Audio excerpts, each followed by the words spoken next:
ठीक, शुरुआत कर रहे हैं आज विद्युत रसायन चैप्टर के लेक्चर नंबर 11 का, जिसमें आज हम लोग मेनली पढ़ेंगे किसके बारे में, नरनष्ट समीकरण के बारे में और संचारण के बारे में।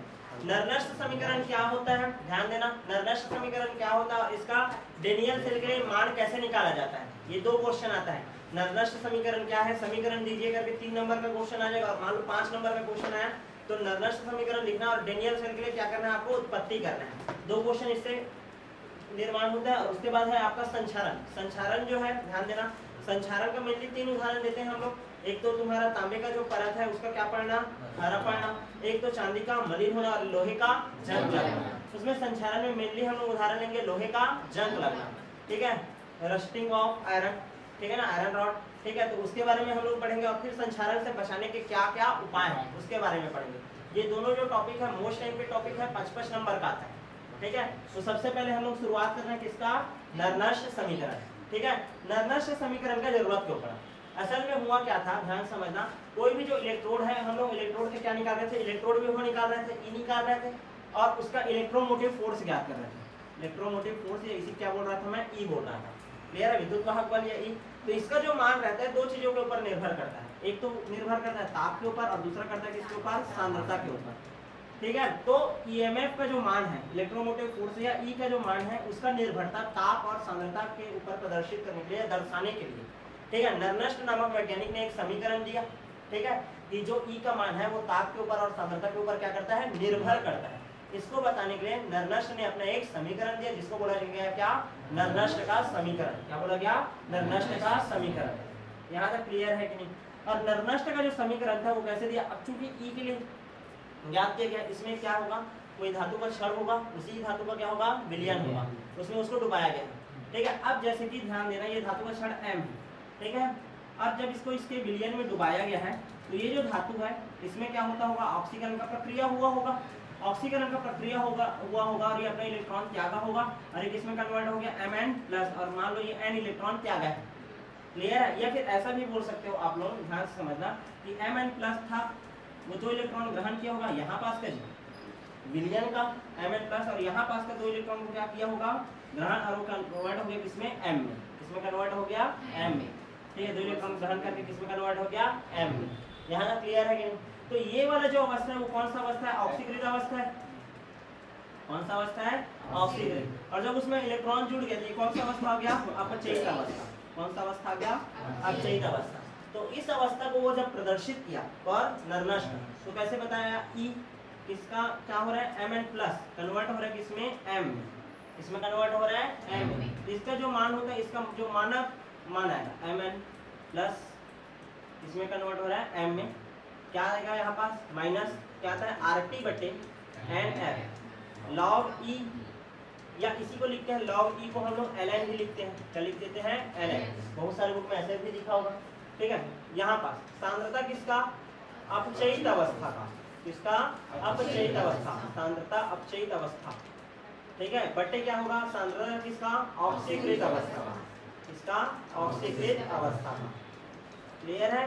या इसी को मैं कैसे लिख सकता हूँ, E Mn + M = E0 Mn + M minus RT/NF log E, ये है ना, ठीक है। अपचयित अवस्था कौन सा है, ये वाला है M, तो M, और ऑक्सीकृत अवस्था क्या है, Mn+, और दोनों का सांद्रता लिखना जरूरी, क्लियर है।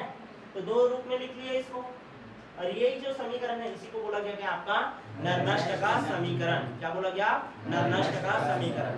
अब ये जो नरनष्ट का समीकरण है इसका बहुत सारा रूप होता है, क्लियर है ना, विभिन्न रूप से आता है। आपको ये पता है कि हाँ ये समीकरण है करके, मान लो इसको चेंज करके दे दिया तो आपको पहचानना रहेगा कि निम्न में से नरनष्ट का समीकरण कौन सा है, ठीक है। तो ऐसे सिचुएशन के लिए हम लोग इसका जो विभिन्न रूप है उसके बारे में हम लोग थोड़ा सा चर्चा कर लेते हैं, ठीक है। मैं क्या बोलूँ, एक बार और ध्यान से सुनो।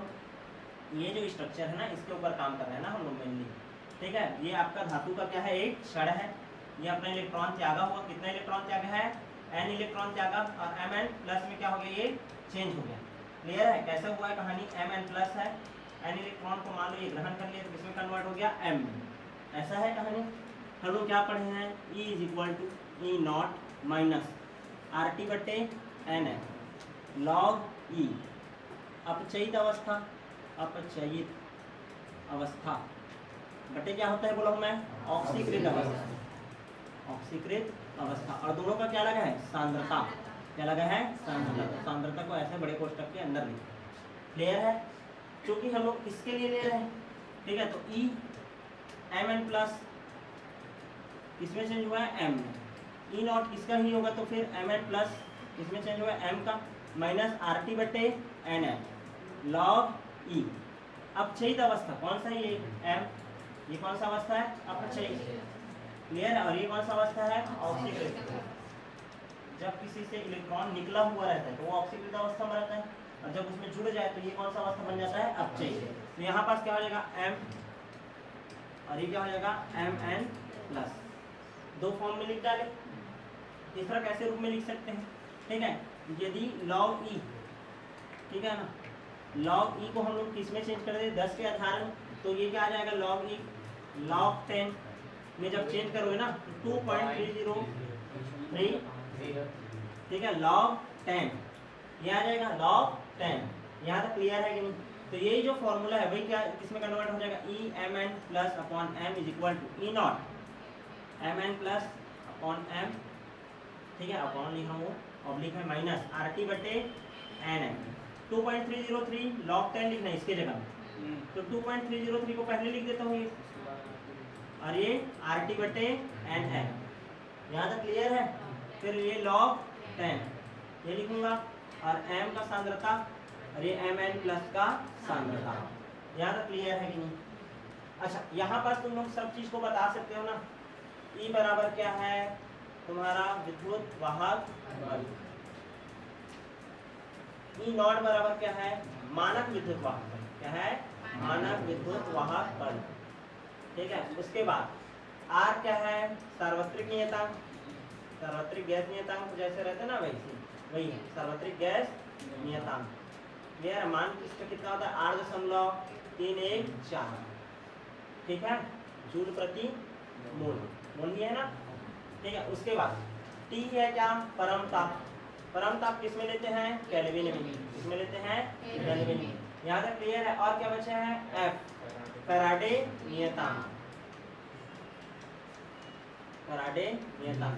एन क्या है, ठीक है, अपचयन या ऑक्सीकरण में कितना इलेक्ट्रॉन त्यागा गया या ग्रहण किया गया उसकी संख्या, तो एन क्या है, इलेक्ट्रॉन की संख्या।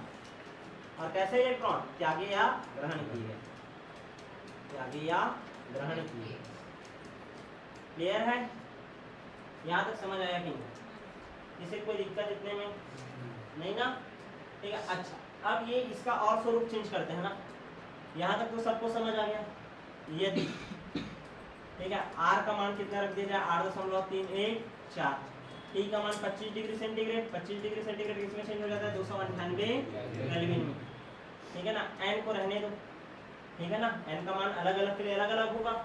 एफ का मान सबको नियत पता है, 96,500, कितना होता है, 96,500, ये सब मान रखोगे तो E इज इक्वल टू क्या हो जाएगा, ई नॉट, इसको नहीं लिख रहा हूँ ना मैं जानबूझ करके, माइनस ये सब मान रखोगे तो जब सॉल्व करोगे ना, ठीक है, 2.303 गुणित 8.314 गुणित 298 केल्विन बट्टे में 96,500, सबको मान रखोगे क्या आएगा, 0.0591 बट्टे क्या आ जाएगा, एन, क्योंकि इसका कोई मान रखे थे क्या, नहीं, और ये लॉग 10, और ये m का सांद्रता बट्टे एम एन प्लस का सांद्रता, क्लियर है। क्योंकि ये m कौन से स्टेट में है, सॉलिड स्टेट में है, कौन से स्टेट में है, सॉलिड। तो जब सॉलिड स्टेट में रहता है तो उसका मान क्या रखते हैं हम लोग, 1, क्या रख देते हैं, 1। तो E is equal to E naught minus 0.0591 बट्टे n लॉग 10, 1 बट्टे एम एन प्लस का सांद्रता, ये हो सकता है, समझ आया कि नहीं। तो अभी तक आप लोगों ने कितना स्वरूप देख लिया, ये पहला, फिर ये दूसरा, तो हो गया, फिर ये वाला है ना, ये तीसरा लॉग 10 करके, ये चौथा, और ये कौन सा हो गया, पांचवा, 5 स्वरूप हो गया, यहाँ तक क्लियर है। नरनष्ट समीकरण में कितना स्वरूप हो गया आपका, 5 तक। इसके बाद और लिखेंगे 2 स्वरूप और बना सकते हैं आप लोग, क्लियर है। आगे बढ़े क्या, चल इसके बाद आगे देखते हैं। यही जो समीकरण है इसी में आगे बढ़ रहे हैं ना, ध्यान दो। E इज इक्वल टू क्या होता है, ई नॉट माइनस 0.0591 बटे n log 10 है, ठीक है। ये नीचे वाला यदि ऊपर गया तो क्या हो जाएगा, सांद्रता किसका, Mn प्लस का। तो ये जो माइनस का सिंबल है वो किसमें कन्वर्ट हो जाएगा, प्लस। किसमें कन्वर्ट हो जाएगा, प्लस। तो ये समीकरण नंबर कितना, 6 प्रकार से बन गया, ठीक है। सातवां एक और समीकरण क्या बन सकता है कि E is equal to E naught, ठीक है, माइनस 0.0, सॉरी इसको हटा देते हैं, चलो वैसे ही बना देते हैं, 0.0591 बटे n, ऐसा किया log 10 क्या होता है, अपचयित अवस्था का सांद्रता, अपचयित अवस्था बटे ऑक्सीकृत अवस्था, ये होता है ना ऑक्सीकृत अवस्था। ये एक समीकरण बन गया। या इसी को मैं और थोड़ा सा चेंज कर दूं, कैसे चेंज कर दें, E equal to E naught minus की जगह क्या कर दूंगा, प्लस। तो 0.0591 बटे n log 10। अब ये क्या हो जाएगा, ऑक्सीकृत अवस्था बटे अपचयित अवस्था, ऑक्सीकृत अवस्था बटे क्या हो जाएगा, अपचयित अवस्था, अपचयित अवस्था। यहाँ तक क्लियर है कि नहीं। तो इस तरीका से ये जो आपका जितना भी समीकरण है ना, ठीक है, ये सब के सब नरनष्ट समीकरण के क्या है, विभिन्न रूप। क्लियर है, अलग अलग, समझ आया कि नहीं। ये कंप्लीट हो गया ये आपका क्या, नरनष्ट समीकरण। देख लो भाई कितना सारा है आपका स्वरूप, ठीक है। यदि पेपर में 3 नंबर का आ गया तो तुम लोग धड़ाधड़ इसको बना भी सकते हो, ठीक है ना। यहाँ सब स्वरूप को बनाना, पहला, दूसरा, तीसरा, चौथा, पांचवा, छठवा, सातवां और ये 8वां। तो आपका मन 2 से 3 स्वरूप में ही काम यदि हो जाएगा। मेनली तो यहाँ तक का है ना, यहाँ तक का है मेन सबसे ज्यादा, ठीक है ना। यहाँ तक का जब मान निकाल करके 0.0591 तक लिखोगे ना, वो मेन है। अब ये तुम लोग बस चेंज कर रहे हो इसको, क्लियर है, अलग अलग प्लस माइनस कर करके, या इसका मान 1 रख दिया तो क्या होगा, ऐसा होगा। यहाँ तक क्लियर है कि नहीं, समझ आया। ये कंप्लीट हो गया आपका क्या, नरनष्ट समीकरण। अब नरनष्ट समीकरण का हम लोग एक बार उपयोग देखेंगे किसके लिए, डेनियल सेल के लिए। किसके लिए देखेंगे, डेनियल सेल के लिए। जब डेनियल सेल में जिसमें विलयन का सांद्रता यदि 1 मोल ना हो, यदि सांद्रता 1 मोल ना हो, तो उस परिस्थिति में नरनष्ट समीकरण को किस प्रकार से लिखते हैं, ठीक है। जैसे कि हमको पता है डेनियल सेल में क्या होता है, जिंक का क्या रहता है, एनोड रहता है। जिंक का किसमें चेंज होता है, Zn2+ में। और कॉपर 2+ किसमें चेंज होता है जी, कॉपर में। किसमें चेंज होता है, कॉपर में। यहाँ पास ये काम कर रहा है किसका, एनोड का, और ये किसका काम कर रहा है, कैथोड का। यहाँ तक क्लियर है। एक बार मैं मान लो कैथोड के लिए नरनष्ट समीकरण बनाऊं, किसके लिए, कैथोड के लिए। चलो बनाओ, कैथोड के लिए नरनष्ट समीकरण बनाएंगे तो E कॉपर 2+ किसमें कन्वर्ट हो रहे हैं जी, कॉपर में। ये कैलकुलेट हो ना, ई नॉट कॉपर 2+ किसमें कन्वर्ट हो गया, कॉपर में, ठीक है, माइनस RT। चलो log 10 बेस में लिख रहे हैं तो 2.303 RT बटे NN, ये हो गया RT बटे NN। उसके बाद log 10। अब यहाँ पर देखो अपचयित अवस्था बटे ऑक्सीकृत अवस्था। अब ऑक्सीकृत अवस्था कौन सा है, ये वाला, और ये कौन सा अवस्था है, अपचयित। तो अपचयित को ऊपर में लिखो कॉपर, और ये कौन सा अवस्था, कॉपर 2+। कौन सा अवस्था है, ऑक्सीकृत। तुमको पता है इसका मान क्या हो जाता है, 1। क्या हो जाता है, 1। तो डायरेक्ट मैं इसको ऐसे ऊपर कर दूंगा तो ये माइनस क्या हो जाएगा, प्लस, और ये कॉपर 2+ कहाँ जाएगा, ऊपर। समझ आया, ये समीकरण 1 समझ आया। एनोड के लिए कैसे होगा, सेम टू सेम। एनोड के लिए E Zn किस में कन्वर्ट होगा, Zn2+। E नॉट Zn से Zn2+। प्लस कर देता हूँ मैं, चलो प्लस नहीं करते, पहले माइनस नहीं रखते हैं। 2.303 RT/NF log 10 क्या होता है, अपचयित अवस्था बटे ऑक्सीकृत। अपचयित अवस्था ये है, ये कौन सा है, ऑक्सीकृत। तो Zn का सांद्रता बटे Zn2+ का सांद्रता, ये इसका मान 1। तो ये ऊपर जाएगा, तो ये कन्वर्ट किसमें हो गया, Zn2+। Zn2+, तो ये माइनस क्या हो जाएगा, प्लस। समीकरण 2 क्लियर है। डेनियल सेल के कैथोड के लिए निकल गया और एनोड के लिए। अब पूर्ण सेल अभिक्रिया होता है, ये कैथोड और एनोड हो गया। अब हम लोग क्या लिखेंगे, पूर्ण सेल के लिए। पूर्ण सेल के लिए क्या होता है, ई सेल।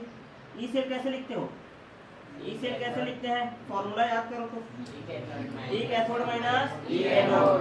ठीक है, ई सेल बराबर होगा क्या, ई कैथोड माइनस ई एनोड, ई एनोड होगा।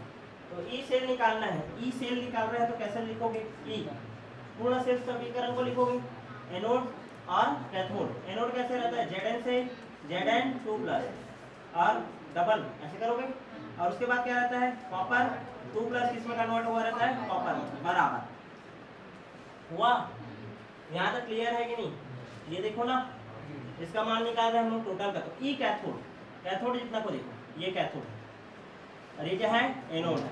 इसका ई नॉट और इसके ई नॉट को हटाएंगे, ठीक है, चलो घटाओ भाई, E naught copper 2+ copper minus E naught Zn से Zn2+, ये हो गया, समझ आ रहा है कि नहीं। उसके बाद ठीक है, ये तो हो गया प्लस का प्लस। अब ये वाला देखो, इतना लिखो ना और उसमें इसको घटाना, 2.303 RT बटे NF log 10 copper 2+ minus, clear है, इसको घटाओ, इसको 2.303 RT बटे NF log 10 Zn2+, अभी सांद्रता में है ये, इतने को घटाना है। अब यहाँ पास से कॉमन निकालो, इन दोनों को कॉमन निकालोगे। अच्छा, इतना को हम लोग क्या लिख सकते हैं, देखो ये जो है ना प्रॉपर, यही चीज है ना, ई Zn2+ डबल कॉपर 2+ से क्या है ये कॉपर, यानी ई से लिख सकता हूँ क्या मैं डायरेक्ट, इसको क्या लिख सकता हूँ, ई नॉट सेल माइनस क्या है, प्लस है, क्या है, प्लस। अब यहाँ पास से इतना कॉमन निकलेगा, ये निकल जाएगा कॉमन, ये निकल जाएगा कॉमन, 2.303 RT बटे NF निकल गया।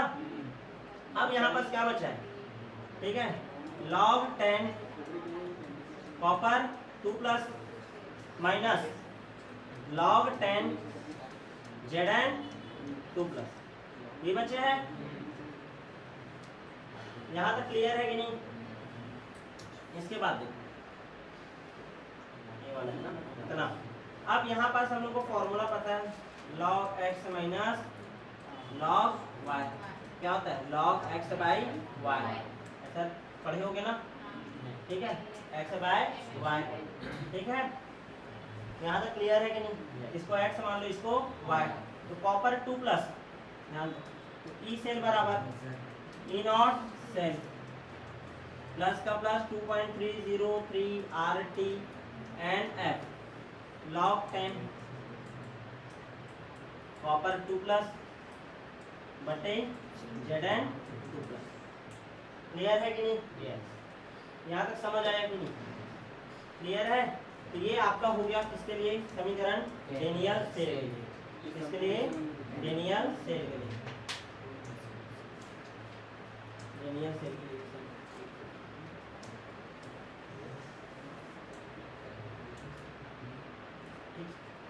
कॉपर 2+ है और ये क्या है, Zn2+। यहाँ तक समझ आया कि नहीं। अच्छा, इसको और आगे सॉल्व करना चाहो तो और सॉल्व कर सकते हो ना, इस सब का मान लिखोगे, ठीक है, R का मान डालोगे, T का मान डालोगे, N का मान क्या आएगा, चलो बताओ, 2 आएगा, क्या आएगा, 2, ठीक है। तो E सेल बराबर ई नॉट सेल, सब मान को रखोगे प्लस 0.0591, N का बस मान छूट रहा है, N का मान क्या रखोगे, 2 log 10 कॉपर 2+ अपॉन Zn2+। कोष्टक लगाना भूलना नहीं है, क्योंकि वो सांद्रता ही है और ताप और सांद्रता में संबंध है, ये क्लियर है कि नहीं। तो ये बन गया ना आपका, ये दूसरा एक और समीकरण बन गया, जिसके लिए डेनियल सेल, क्लियर है कि नहीं। तो इस तरीका से आपका जो नर्नश समीकरण का उपयोग किसके लिए हम लोग कर लिए, डेनियल सेल के लिए, क्लियर है। कोई भी डेनियल सेल यदि आपको दिया रहेगा तो उसका मान हम लोग इसमें फॉर्मूला में रखेंगे और मान निकाल सकते हैं, क्लियर है कि नहीं, ठीक है। तो आपका जो पहला टॉपिक था कौन सा वाला, नर्नश समीकरण का कौन से रूप में उपयोग, आपका डेनियल सेल के रूप में, वो क्या हो गया, कंप्लीट। यहाँ तक समझ आया कि नहीं। अच्छा, इसमें ये जो आपका फॉर्मूला था ना, हाँ, ये जो फॉर्मूला है, मान लो इसमें मैं क्या करूंगा, चेंज करूंगा, कैसे चेंज करूंगा, ई सेल बराबर ई नॉट सेल, ये है प्लस है वो क्या हो जाए मान लो माइनस 0.0591/2 log 10 माइनस हुआ है मतलब क्या हुआ होगा, जिंक कहाँ चला गया होगा ऊपर और कॉपर कहाँ आ गया होगा नीचे, कॉपर कहाँ आ गया है नीचे। क्लियर है कि नहीं? तो ये आपका ये रिजल्ट है ना, ये आपका कितना पहला दूसरा और ये तीसरा, तीनों स्वरूप में कोई भी स्वरूप में लिखो आपको आंसर, आपका आंसर क्या रहेगा सही रहेगा। क्लियर है? हाँ न्यूमेरिकल नहीं आता, ठीक है न्यूमेरिकल नहीं आता है, केवल और केवल उत्पत्ति आता है। क्लियर है कि नहीं? यहाँ तक समझ आया कि नहीं? क्लियर है? नेक्स्ट जो हमारा टॉपिक है अब हम लोग पढ़ेंगे किसके बारे में, संचारण के बारे में। किसके बारे में पढ़ेंगे? संचारण। सबसे पहला क्वेश्चन ये आता है कि संचारण किसे कहते हैं। हेडिंग डाल रहे हैं क्या, संचारण। ठीक है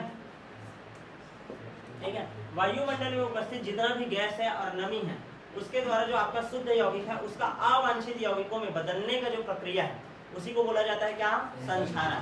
वायुमंडल में उपस्थित क्या चीज बोला हूँ, पहले तो नमी बोला हूँ और दूसरा क्या बोला हूँ, गैस। उसके द्वारा जो धातु है, ठीक है ना, धातु का जो सतह है, ठीक है, तो उसमें क्या होता है आपका अवांछित यौगिक बनता है। क्या बनता है? अवांछित यौगिक। वांछित यौगिक और एक होता है अवांछित यौगिक, मतलब ऐसा यौगिक जो हमारे इच्छा के अनुरूप नहीं है। मेनली इसमें क्या आता है आपका ऑक्साइड आता है। क्या आता है? ऑक्साइड। तो इसमें जो बदलने का प्रक्रिया है उस प्रक्रिया को ही हम लोग क्या बोलते हैं, संचारण। क्या बोलते हैं? संचारण। ध्यान से सुनो परिभाषा। वायुमंडल में उपस्थित नमी एवं गैसों के द्वारा धातु की सतह अवांछित यौगिकों में बदलने की जो प्रक्रिया है उसी को क्या बोलते हैं, संचारण। अवांछित यौगिक क्या बनता है, ऑक्साइड। क्या बनता है? ऑक्साइड। यहाँ तक क्लियर है कि नहीं? अब इसमें कौन कौन सा उदाहरण आता है संचारण का? सबसे पहले तो चांदी की सतह का मलिन होना। ठीक है, चांदी जो रहता है शुरुआत में एकदम चमकदार रहता है, धीरे धीरे वो काला पड़ने लगता है, तो वो किसका तुम्हारा उदाहरण है, संचारण का। दूसरा है आपका लोहे का जंग लगना। लोहे का जंग लगना, ठीक है ना, सब जानते हो, भली भांति परिचित हो। और तीसरा होता है क्या आपका तांबा व कांसे का, तांबे व कांसे के बर्तन का क्या होना, खराब होना। खराब होना ये उदाहरण है किसका, आपका संचारण का। क्लियर है? इसमें जब जो आपका सबसे ज्यादा मोस्ट एमपी है कौन सा वाला पार्ट, लोहे का जंग लगना। ठीक है, इसको पढ़ेंगे। तो हमारा आप संचारण का जो मेन उदाहरण है क्या, लोहे का जंग लगना, उसको शुरुआत करें। क्लियर है? शुरू करें, ध्यान। चलो, वायुमंडल में जो उपस्थित नमी रहता है CO2 रहता है, O2 रहता है। ठीक है ना, वायुमंडल में उपस्थित कौन कौन सा चीज बोला हूँ मैं, 3 चीज बोला हूँ ना। क्या बोला हूँ, पहला तो है आपका CO2, ठीक है, और क्या है ऑक्सीजन, और क्या है नमी। इनके कारण जो धातु का सतह रहता है, धातु के सतह पर लाल भूरे रंग का एक अवांछित यौगिक बनता है जिसका नाम होता है क्या, hydrated ferric oxide. Hydrated ferric oxide Fe2O3XH2O। Hydrated क्या बोलोगे, हाइड्रेटेड फेरिक ऑक्साइड, उसी को बोलते हैं क्या, जंग। क्या बोलते हैं, जंग। समझ आया कि नहीं? वायुमंडल में उपस्थित CO2, O2 तथा नमी के कारण लोहे की सतह का लाल भूरे रंग के अवांछित यौगिक में बदलने की प्रक्रिया को क्या बोलते हैं, जंग। जंग का रासायनिक सूत्र होता है Fe2O3X H2O। इसे को बोलते हैं हाइड्रेटेड फेरिक ऑक्साइड। क्या बोलते हैं, हाइड्रेटेड फेरिक ऑक्साइड। अब जंग कैसे लगता है, जैसे कि आपका एक धातु का सतह है, ठीक है, ये आपका धातु का क्या है, सतह है। अब ये जो धातु का सतह है इसमें क्या हुआ, कहीं पास से जल का बूंद आया और जल का बूंद यहाँ पास आकर के क्या हो गया, ठहर गया। जल का बूंद जहाँ पास गिरता है वो जगह बन जाता है क्या, आपका एनोड। क्या बन जाता है, एनोड। क्लियर है ना? अब एनोड जब बनेगा, चूंकि ये धातु का सतह है तो यहाँ पास ये Fe है, तो ये अपना क्या करेगा, 2 इलेक्ट्रॉन त्यागेगा और Fe2+ में क्या हो जाएगा, कन्वर्ट। मान लो 2Fe है तो 2Fe2+, और कितने इलेक्ट्रॉन निकल जाएगा, 4। कितने इलेक्ट्रॉन निकल जाएगा, 4 इलेक्ट्रॉन। यहाँ तक क्लियर है कि नहीं? समझ आया नहीं? क्लियर है? लगे नहीं है। अरे यार, जल जब आपके आयरन के ऊपर आता है तो ये एनोड के रूप में कार्य करता है और एनोड जो रहता है अपना इलेक्ट्रॉन त्यागेगा, 2Fe किस में कन्वर्ट हो जाता है, 2Fe2+ में। इसी टाइम में, ठीक है ना, ये जो तुम्हारा क्या है, लोहे का छड़ है, इस लोहे के छड़ में एक जो सतह जहाँ पास क्या आता है आपका ऑक्सीजन आता है और क्या आता है H+, वो इस 4 इलेक्ट्रॉन को ग्रहण करता है। कितने इलेक्ट्रॉन को, 4 इलेक्ट्रॉन को, और निर्माण करता है किसका, H2O का। किसका निर्माण करता है, H2O का। क्योंकि इलेक्ट्रॉन को ग्रहण कर रहा है तो ये कौन से रूप में काम करेगा, कैथोड के रूप में। किसके रूप में कार्य करता है, कैथोड के रूप में। अब सवाल ये उठता है, ये तो वायु से आया, ये H+ कहाँ से आया, ठीक है। तो H+ कहाँ से आता है, वायुमंडल में उपस्थित जो आपका CO2 है वो किसके साथ क्रिया करता है, H2O के साथ, और क्या बनाता है, H2CO3, कार्बनिक अम्ल। और ये जो H2CO3 है जब ये टूटता है, ठीक है, तो किस में कन्वर्ट होता है, 2H+ में, प्लस CO3 2- में। क्लियर है कि नहीं। तो ये जो H+ है वो कहाँ से आया है, इधर से। क्लियर है कि नहीं। इसी कारण हम लोग बोले हैं कि CO2, O2 और H2O। क्लियर है कि नहीं। तो O2 का भी उपयोग चूंकि लोहे के छड़ पर हो रहा है ये सभी क्रिया, यहाँ तक क्लियर है कि नहीं। अब होता क्या है, ये जो आयरन रहता है 2Fe2+ जो रहता है, ठीक है, 2Fe2+ जो रहता है वायुमंडल में उपस्थित हाइड्रोक्साइड के साथ, OH- के साथ क्या करता है, क्रिया करता है और कन्वर्ट हो जाता है किसमें, FeOH का ट्वाइस में। किसमें कन्वर्ट हो जाता है, FeOH का ट्वाइस में। यहाँ तक क्लियर है। FeOH2 वायुमंडल में उपस्थित, अरे H2O है वो तो टूट सकता है ना, 2H+ plus OH, sorry H+ और OH- में। मान लो ये कितना होगा, 2, तो 2H+ और 2OH- में। तो ये 2OH- जो रहेगा उसको ग्रहण कर लेगा। या फिर ऐसा भी बोल सकते हो कि इधर का जो H2O है, ठीक है, उसमें वो टूटा होगा और उसके साथ उसको क्या कर लिया, ग्रहण, FeOH ट्वाइस। यहाँ तक क्लियर है कि नहीं। अब ये जो FeOH ट्वाइस रहता है ना, 2FeOH ट्वाइस ये बनाया हूँ मैं, ठीक है, 2FeOH ट्वाइस, वो किसके साथ करेगा फिर से क्रिया, वायु के साथ। किसके साथ, वायु के साथ, और किसकी उपस्थिति में, जल की उपस्थिति में। तो क्या होगा, देखो Fe2, देखो ना Fe2 दो ठोक है, ऑक्सीजन कितना है 2, और ये और कट गया तो कितना हो गया 3, Fe2O3 इंटू XH2O, इसका मात्रा ज़्यादा हो सकता है। तो ये बन गया आपका क्या, हाइड्रेटेड फेरिक ऑक्साइड। क्या बन गया, हाइड्रेटेड फेरिक ऑक्साइड। और इसी को ही हम लोग क्या बोलते हैं, जंग। क्या बोलते हैं, जंग। यहाँ तक क्लियर है कि नहीं। तो एनोड पर ये रिएक्शन हुआ और ये कैथोड, और एनोड और कैथोड मिल करके क्या बना दिया, संचारण सेल। क्या बना दिया, संचारण सेल। दोनों को ध्यान से समझना जी, इधर दोनों रासायनिक अभिक्रियाओं को एक साथ भी हम लोग मिला करके लिख सकते हैं। पहले एनोड का रिएक्शन एक जगह लिखना, फिर कैथोड का रिएक्शन लिखना, दोनों को क्या कर दोगे, जोड़ दोगे। क्लियर है कि नहीं। चलो देखो क्या करेंगे, 2Fe2 प्लस 4 इलेक्ट्रॉन, ये हुआ है किसमें, एनोड पर। कैथोड में क्या हुआ इसी टाइम में, O2 plus 4H plus 4 electron, और ये किस में कन्वर्ट हो गया, H2O में। ये 4 इलेक्ट्रॉन कट गया और इधर का 4 इलेक्ट्रॉन कट गया, दोनों को जोड़ो तो 2Fe plus O2, 2Fe plus O2 plus 4H plus, और इधर क्या बने हैं 2Fe2 प्लस H2O। क्लियर है। तो ये कुल सेल अभिक्रिया क्या हो गया, ये कुल सेल अभिक्रिया। अब इसके बाद क्या होता है बोला हूँ मैं, कुल सेल अभिक्रिया तो हो गया। यहाँ पास के जो 2Fe2+ रहेगा वो क्या करता है बोला हूँ मैं, 2Fe2+ 2OH- के साथ क्या करेगा, क्रिया, ठीक है, और क्या बना देता है, FeOH का ट्वाइस। ठीक है, देखो एक Fe2+ को कितना OH चाहिए, 2, तो यहाँ पास कितना OH रहेगा, 4। कितना रहेगा, 4। तब जाकर के FeOH का ट्वाइस बनता है। नहीं जानना है, बस दिमाग में रखना, 2Fe2+ रहता है, OH के साथ क्रिया करता है, FeOH का ट्वाइस बनाता है। हो गया। अब ये जो FeOH का ट्वाइस रहता है इसका कितना अणु लोगे, 2 अणु। कितना अणु लोगे, 2, ठीक है, और हाफ O2 के साथ क्रिया प्लस XH2O, XH2O अभिक्रिया कराओ। ठीक है, तो क्या बन जाएगा, Fe, देखो इसको 2 क्यों लिया, क्योंकि Fe2 बनाना है मेरे को, O3 इंटू XH2O, और इसी को बोलते हैं क्या, hydrated ferric oxide. Hydrated ferric oxide, यही क्या है आपका, जंग। क्लियर है कि नहीं, समझ आया।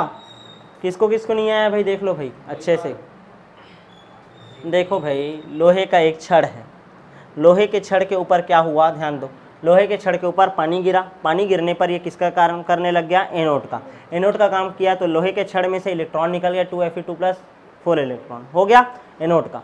अब क्या होगा, इसी समय में एक साइड में वायु है और नमी है, वायु में CO2 है और O2 है, CO2 H2O के साथ जुड़ा होगा, H2CO3 टूटा होगा, H+ दिया होगा, वायु है O2, ये मिला और इधर का इलेक्ट्रॉन आया, वो इलेक्ट्रॉन मिल करके क्या बना दिया, पानी। क्या बना दिया, पानी।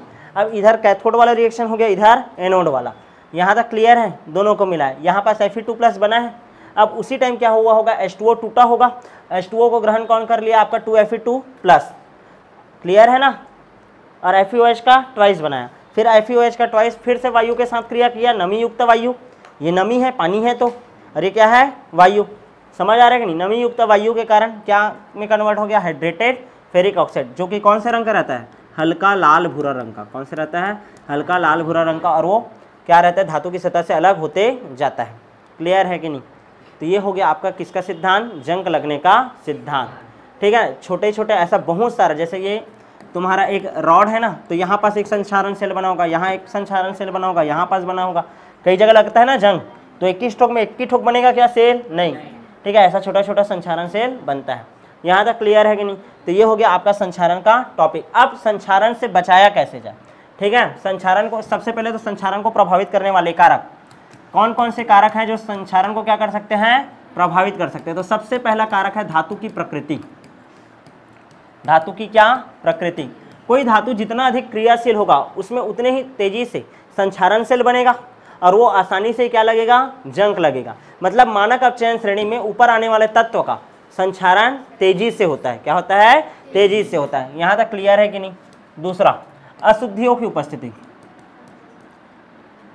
अशुद्धियों की उपस्थिति, ठीक है, जितना ज़्यादा अशुद्धि रहेगा उतना ही ज़्यादा छोटे छोटे संचारण सेल बनेंगे और संचारण का दर बढ़ जाएगा। यानी जितना ज़्यादा अशुद्धि उतना ही ज़्यादा क्या लगेगा, जंग लगेगा। इसी कारण आप लोग देखे होंगे कि जैसे ही घर में नया ग्रिल वगैरह लगता है तो पहले रेतमल पेपर से साफ किया जाता है। ठीक है, उसके बाद प्राइमर लगाया जाता है, उसके बाद पेंट लगाया जाता है, ताकि वायुमंडल में उपस्थित जो वायु है और नमी है उससे डायरेक्ट आपका जो लोहा है उसका कॉन्टेक्ट ना हो। क्लियर है कि नहीं, ये कहानी। तो अशुद्धियों की उपस्थिति। तीसरा देखो, अच्छा ये बताओ कि एक साफ जगह में लोहे, ध्यान समझना, एक साफ जगह है वहाँ पास लोहा पड़ा है और एक गंदा जगह जहाँ मिट्टी वगैरह सब चीज़ है, ठीक है, तो वहाँ पास ज़्यादा जल्दी से जंग लगेगा कि साफ जगह में, गंदे जगह में लगेगा। कहाँ लगेगा, गंदे जगह में। अरे गंदे जगह में नमी ज़्यादा है ना भाई, वहाँ पास अम्लीयता भी है, ठीक है, अशुद्धि भी है, तो संचारण सेल आसानी से उसमें बन सकता है। क्लियर है कि नहीं। वो बोल रहे हैं कि थोड़ा डिफरेंट होना चाहिए, आंसर कॉमन होना नहीं चाहिए, ऐसा है। धातु की प्रकृति प्रभावित करता है, अशुद्धियों की उपस्थिति। नेक्स्ट है वायुमंडल की प्रकृति। वायुमंडल की प्रकृति, ठीक है, वायुमंडल में मान लो बहुत ज़्यादा क्या है, नमी है, CO2 की मात्रा अधिक है, अम्लीयता है, तो ऐसे वातावरण में क्या होता है, संचारण का दर बढ़ जाता है। क्लियर है। उसके बाद है धातु का विकृति। धातु की विकृति, कोई धातु मुड़ा हुआ है तो मुड़ा हुआ जो धातु रहता है उसमें आसानी से जंग लगता है। मुड़ा हुआ जो धातु रहता है उसमें आसानी से जंग लगता है। और मैं आप लोगों को कॉन्सेप्ट क्या बताया था कि मान लो एकदम प्लेन है, ठीक है ना, ध्यान समझना, ये जो आपका लोहे का छड़ है एकदम प्लेन है, मान लो इसमें ऐसा गड्ढा वगैरह है ही नहीं, तो पानी रुकेगा क्या, नहीं, पानी रुकेगा ही नहीं, तो एनोड बनेगा क्या, नहीं। समझ आ रहा है कि नहीं। तो धातु में विकृति होना नहीं चाहिए। यदि धातु में विकृति है मतलब संचारण का दर क्या होगा, ज़्यादा होगा। क्या होगा, ज़्यादा होगा। उसके अलावा विद्युत अपघट्य की उपस्थिति।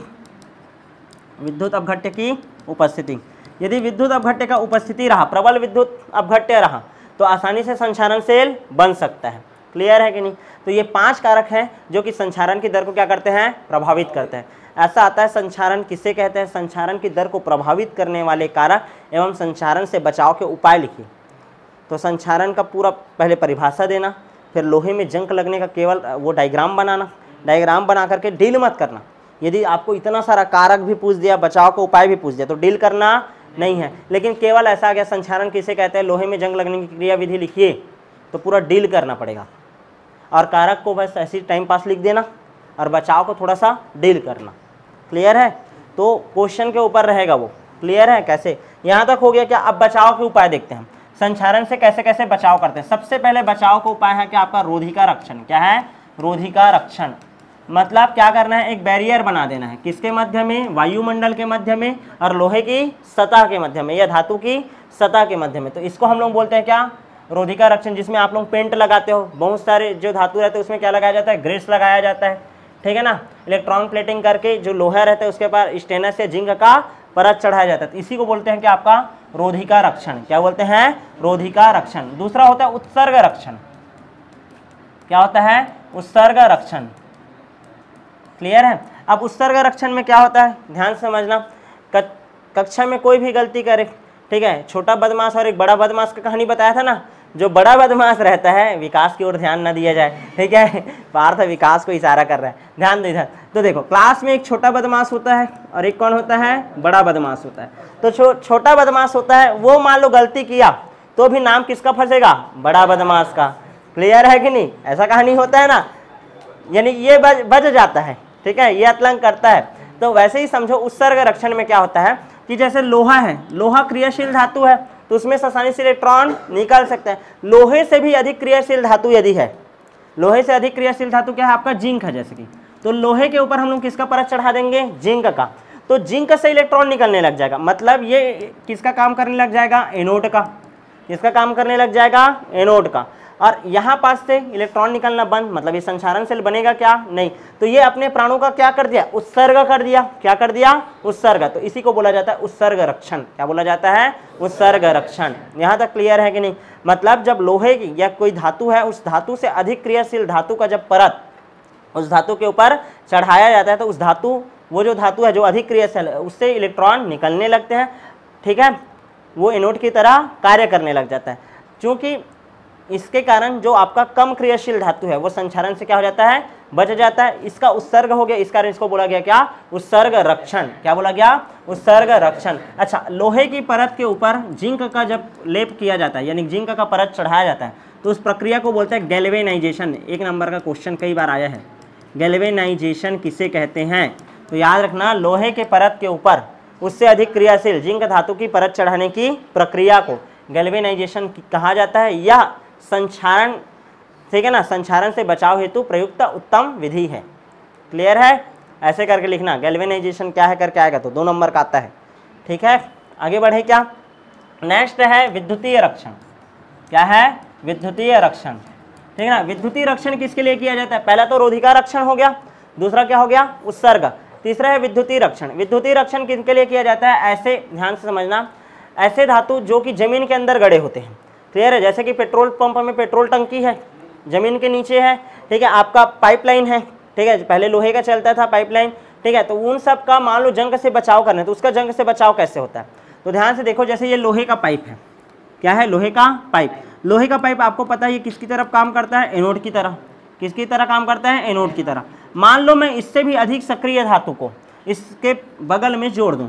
अब लोहे से भी सक्रिय धातु क्या है आपका, जिंक है, जैसे कि क्या है, जिंक है, या फिर क्या है आपका, मैग्नीशियम है। क्या है, मैग्नीशियम। इसका कॉन्टेक्ट इसके साथ कर दूं मैं, ठीक है, चूंकि ये इससे अधिक क्रियाशील है। अब ये एनोड के रूप में जो काम कर रहा था वो अब किस रूप में काम करने लग जाएगा, कैथोड के रूप में। विद्युत रासायनिक श्रेणी में जो ऊपर आता है उसका ऑक्सीकरण होता है, वो किसके रूप में काम करता है, एनोड के रूप में, यानी वो अधिक क्रियाशील होता है।